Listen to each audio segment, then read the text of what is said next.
My name is David Jones. I'm an International Excellence Fellow here at KIT and I come from the University of Melbourne. In Melbourne I run my group on looking at organic semiconducting materials, and they are mainly for the next generation of organic solar cells, printed solar cells, to change the field of renewable energy. Our cooperation started about 10 years ago when I took something like a mini sabbatical at the University of Melbourne and figured out that we have very complementary expertise in the fabrication on the KIT side and synthesis on the University of Melbourne side of organic semiconductors and their devices.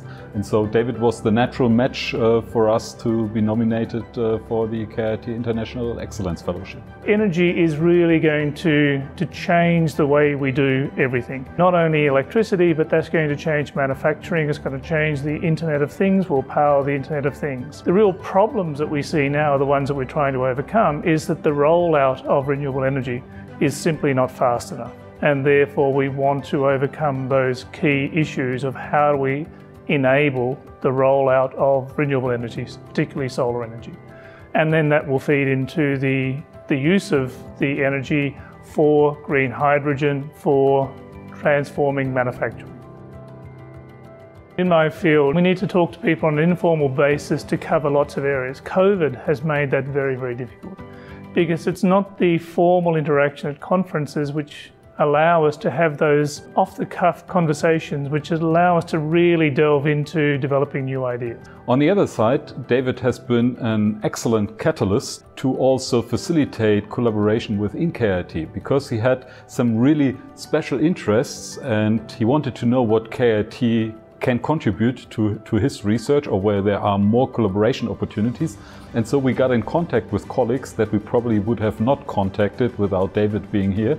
And so that worked out to the best possible result.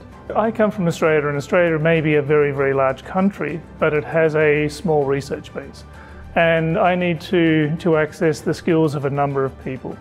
And at KIT, there is a large number of people that I've talked to, that I've engaged with, not only for future projects, but also to look where this research field is going, so that we can look at preempting what people are going to do, where the research questions are taking us, and therefore what research programs we can develop for the future.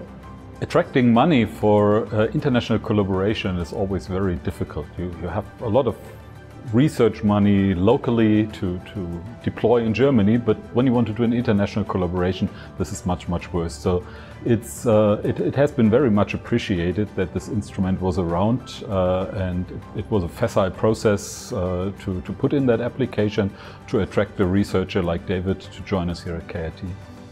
Collaboration is not only about doing chemistry in the lab, it's also about personal chemistry, and between David and me, this chemistry was always perfect.